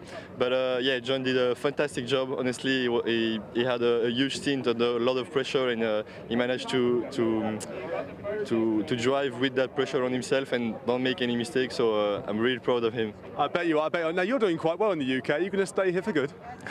I'm coming back on our next race is in Spa, so it will be my home race. Fair enough. John, John, finally, it's your first win in British GT3. Well done. Absolutely amazing. Thank you so much. Yeah, good stuff. Andy, back to you. Two very happy guys here, I think. Yeah, Ulisses de Pauw was a winner, of course, in GT World Challenge Europe at Brands Hatch in a Ferrari, and actually as a Silver Cup entrant going up against the pro outfits to get an overall race victory in that race. So really impressive stuff. He clearly enjoys racing in the UK. Not many international drivers, of course, in British GT get the chance to race at home, which is what he will do at Spa next time out. Right, second place, a very close second place for Barwell Motorsport, and Bryn is with Adam Ballon right now. Well, you gave us a hell of a battle grandstand finish, really, wasn't it? Yeah, it was pretty close in the end. I just couldn't find a way through, though. But it was good fun. I mean, John, he was trying his best there, wasn't he? He got quite wide as well, but you were trying everything you could, just couldn't get the right back markers at the right time. No, exactly. Traffic wanted to go my way. It didn't quite, and he didn't make any mistakes or any big mistakes. He did one in the first race, and I thought, come on, do the same again. But no, he kept it nicely on the road, and that was a wide Merc. And Sandy, watching you watch that race, it was quite emotional from our point of view. You looked calm all the time, but I guess your heart was going. Oh yeah, definitely. I mean, I was definitely willing Adam on and just you know, thinking about everything that we'd spoken about. But he did a really good job, and our pace in both stints was strong. So yeah, we'll be looking to take that forward. And yeah, the Ram guys did a really good job, and like Adam said, just didn't make a mistake. And yes, as we know, it's pretty narrow around here, so it's tough to overtake. But I thankfully managed to get past Callum in the first stint, which gave us a really nice gap behind. So it basically became a two-horse race in the second stint, which was good. And yeah, just very close, but we're happy with P2. Yeah, nice to be back on the podium. Well done both. Cheers. Yeah, that's a much-needed result for Barwell, I think, really, with not been a brilliant season, been up and down for them so far. That one win at Silverstone, really the only highlight for them, so good to get back on the podium in second place for them, and that was a strong result for them. Third place, of course, goes to the race-by-race entry of Flick Hagen, Johnny Adams. They don't score points because they're not entered into the full championship, but they do at least this time get to stand on the podium.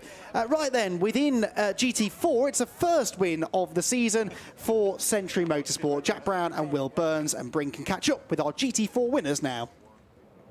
I've got one of the drivers, the other's just doing a quick interview with the track commentator. Now, Jack, it was really all about you, I say. I'm sorry, Will, but it was all about Jack. That overtake on the outside was phenomenal. Yeah, no, I say we had a bit more pace in the car, I think, so it was a long move, but we had to make it work somehow, and he was fair when we were racing. And yeah, we managed to pull away a little bit. Came under a bit of pressure from the Mustang behind. Just about held it together, and then yeah, brought it home P1, so it's a really good result. Thanks to Will and the team, obviously. So.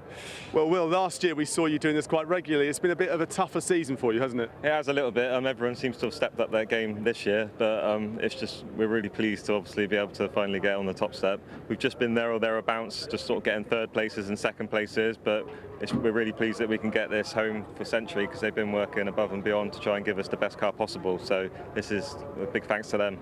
It sets you up nicely for Spa. Well done both. Thank you very much, guys. Cheers. Yeah, huge congratulations to Century Motorsport then. They will head off to the podium, but let's remind ourselves, shall we, of everything that happened in round number 6 of the championship.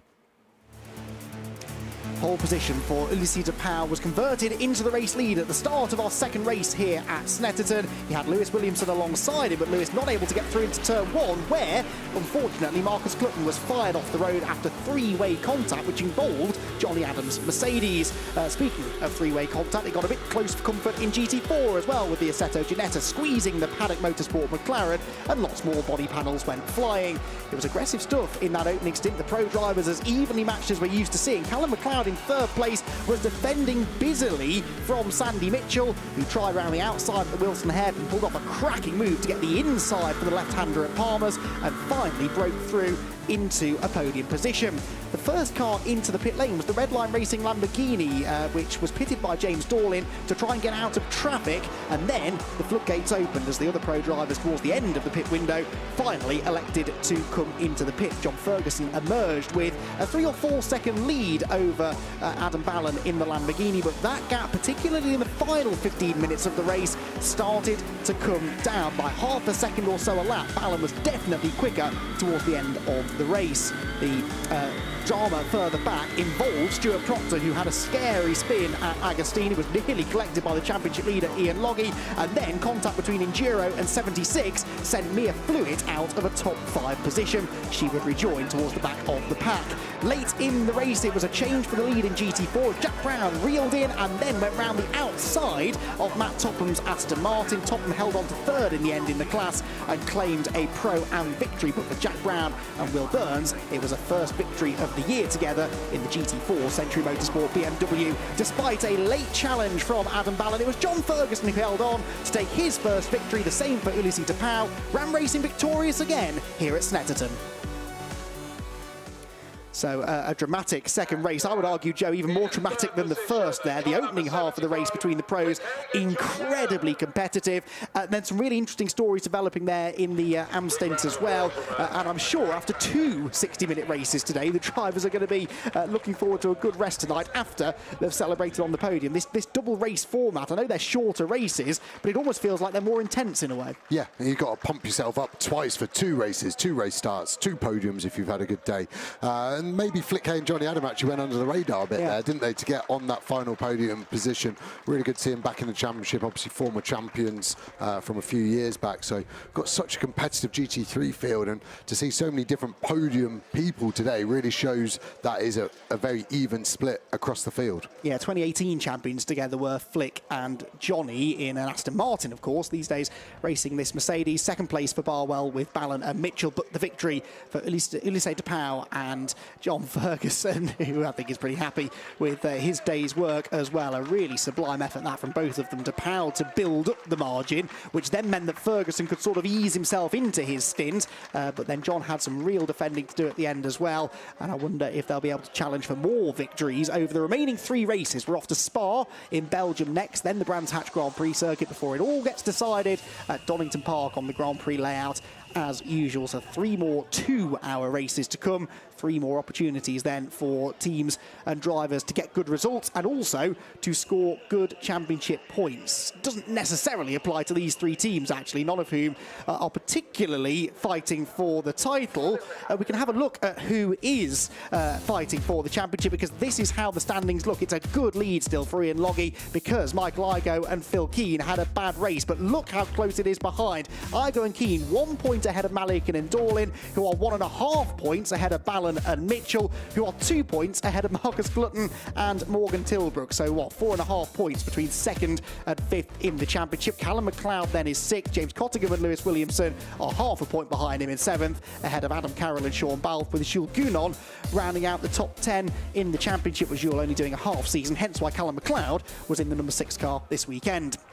Next podium then incoming, and onto the podium go SRO Motorsport. This makes me happy, Joe, because I think they lost what should have been a really good result in race 1. But Mark Sanson made up for that, I think, with some good overtakes in his stint in the second race. Yeah, definitely, and it's maybe an overall podium they lost in race 1, so a better weekend for that Bentley, but it still just struggles for consistency, it feels. I think, obviously, the car, new to the team, new to the drivers, just getting used to it. They could get a lot stronger as the year goes on, and then when you see the top step as the same, you realise what a good day you've had. Winning your class and overall is no mean feat by any stretch. James Dorling being really fast this weekend, been impressive him, and Alex Malikin has had a quick weekend but also clean, so hence they've had a decent race too in that regard. Incredibly consistent from Redline Racing this year, actually, within the overall results, but also within Silver Am. So 3rd in that class goes to SRO Motorsport, 2nd to Redline Racing, but yeah, a victory overall and within Silver Am for Ulissi de Pauw and John Ferguson. And actually, that's really impressive, because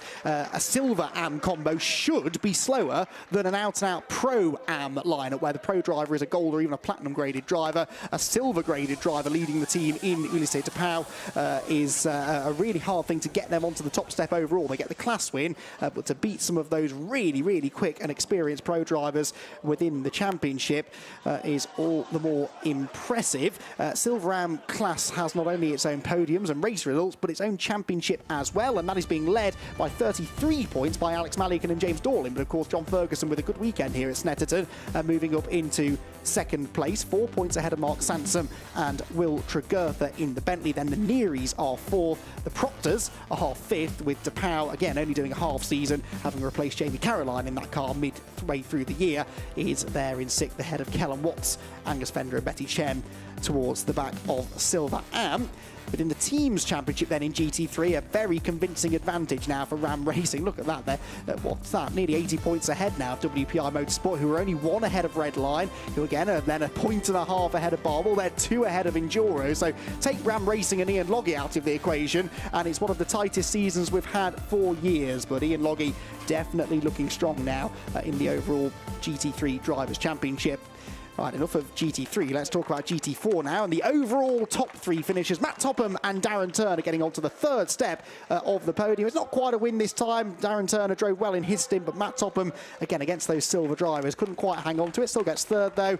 The Academy Mustang in 2nd place, Matt Cowley and Marco Signoretti, in much the same way as I said I was happy for Assetto for their Bentley getting onto a class podium. Really nice to see the Mustang bounce back from that disappointment in race 1. But it's Century Motorsport on the top step of the podium. Jack Brown and the familiar sight of Will Burns winning a race. But for Will, I think he'll be a bit surprised to have had to wait this long for the first win of the year, Joe. Yeah, definitely. I think, like they alluded to, the competition's got so much stronger in GT4 this year, especially. So they're having to up their game to try and get the same results they seem to get easily last year. It really has changed GT4. It's a bright future for that class, I think, with the competition getting hotter and hotter.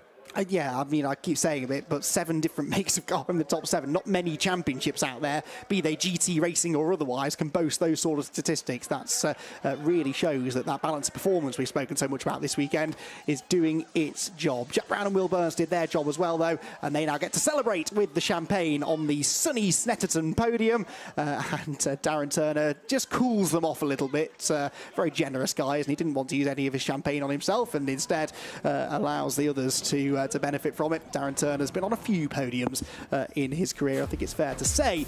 He does not, though, well, he does sort of lead the GT4 Championship, because we have a tie at the front. The Stella Motorsport Audi, Richard Williams and Senan Fielding, joint championship leaders with Darren Turner and Matt Topham. Of course, Williams and Fielding leading the Silver Cup as well, Turner and Topham leading Pro-Am. But that win for Jack Brown and Will Burns does move them pretty close, actually. 7.5, 8.5 points behind the championship lead in 3rd. Signoretti and Cowley aren't out of it in 4th either. Then there's a bit of a gap back of 11.5 points to Jamie Day and Josh Miller in 5th. Wiley is 6th, Edgar 7th, Matty Graham and Jamie Orton are 8th, and Seb Hopkins behind as well.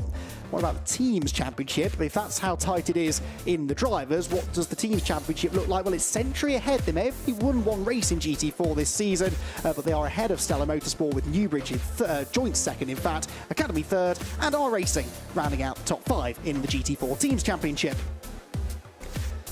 So very, very tight stuff in the GT4 category, as always. In Pro-Am within GT4, another opportunity for Darren Turner and Matt Topham to celebrate, along with the Team Brit pairing and Motor Swan as well. Team Brit not quite managing to replicate their 2nd place finish in class before, but they are at least back on the podium. I'll tell you what though, Joe, that overall GT4 championship battle, that could be the focus now over the final 3 races. So tight between a number of teams, with Loggy kind of dominating in GT3. It allows GT4 to actually take their share of the limelight. Yeah, you could say there's definitely 5 contenders for that title so far, and that might change a little bit over the next few rounds, but I think they're also consistent as well. They don't seem to be going hot and cold like the GT3 teams have so far behind Loggy, and that's going to be really interesting to see where it goes.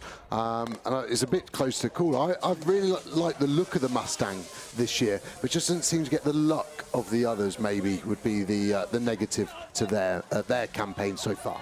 We're off to Spa next, though, which is a circuit that should suit the Mustang. We know it goes well at Donington as well, because it won there a few weeks ago. So looking at the tracks coming up for Academy Motorsport, that might well give them a reason to smile. The Pro-Am Championship in GT4 being led by Darren Turner and Matt Topham. Not a huge margin, though, actually, over Aaron Morgan and Bobby Trundley. So 1 slip-up here for Newbridge Motorsport, and Team Brit will have a legitimate chance to go and fight for a championship by the end of the year. It's not always about outright pace. If you can outlast the other team, then that is a good way to win a championship as well. We've spoken quite a bit about Johnny Adam and Flick Haig then. Let's try and get a word with them, shall we? They weren't able to get on the podium in race 1, but this time, Bryn, they're a little bit luckier. Well, you two, it was a tough first race, a bit of pill to swallow, but this makes up for it, third place. Yeah, really, really happy after this morning's puncture to be able to get a third and on the podium is amazing for my second race back. So yeah, super happy. But it's hard for you, isn't it, Johnny, out there? There's nothing you can do when you get a puncture like that. You tried to nurse the car around in that first race. Yeah, we've seen it quite early on the telemetry, and it's, we've got nothing to lose here. We're not really fighting for a championship, so it was trying to survive, but unfortunately went in the end. But it's been great, it's been great fun this weekend. We've had great pace, both of us, all weekend, and it's nice to get a trophy, by the end of the weekend. But it's great work by the team to give us a good car this weekend. And for you having to get in the car to start the race, pressure's on your shoulders. You've got to try and put the demons of race one behind you and get on with it. Yeah, and it's obviously the pros this year are obviously doing a lot of miles and they're very quick, so it's quite tight at the front, even with the AMs. We saw qualifying yesterday how close it was between the AMs as well. But it's been tough. We know definitely this weekend with a bit of experience with the car and the team, we've both improved. So yeah, it's been a great weekend for us. We appear to be in the windiest area at Snetterton, but Flick, is this a sign of what's going to happen maybe next year? I would love to come back and do a full season. It's just whether that opportunity can arise. I think this year was just about getting me back out in the car, getting used to the Merc and just seeing where we are. But I think we've still got the pace, so hopefully be back. You've definitely got the pace. We'll see you at Brands Hatch, though. Thank you and well done. Thank you very much. Thank you. Well, Joe, that will have caught a few people's attention. I mean, Flick Haig and Johnny Adam, if they came back for a full season campaign next year, there's absolutely no reason why they couldn't fight for a second championship, and that would really that would spice things up nicely. I think I'd love to have them back for a full season campaign. Yeah, they'd be a great addition to the championship, and you would imagine they'd be somewhere near the top of this table as well.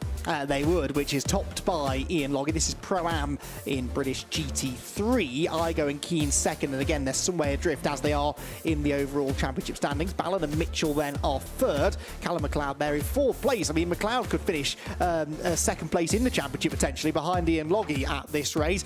Marcus Clutton and Morgan Tilbrook are just behind him. They didn't quite have the weekend they'd have hoped for here at Snetterton after the domination at Donington last time out. Holstead is next ahead of Cottingham and Williamson. Hankey and Fluitt and Adam Carroll again. He and Sean Balfe sadly not here this weekend. Hope to have them back for the remaining races of the season. So competitive stuff here at Snetterton. Looking forward to Spa now, Joe, and completely different circuit, but a big event that as part of the speed weeks and the 24 hours. Yeah, I mean, Spa is mecca for motorsport. It is one of the best circuits we've got, and it's absolutely brilliant. And the GT4s there are really, really hard work. With the lack of aero, these guys are going to be working hard. Yeah, this is how the GT4 Silver Championship looks then. A 10-point lead for Richard Williams and Senan Fielding over Jack Brown and Will Burns, our most recent race winners. Signoretti and Cowley third ahead of Ross Wiley, whilst Jamie Day and Josh Miller round out the top 5 in the GT4 Silver Championship.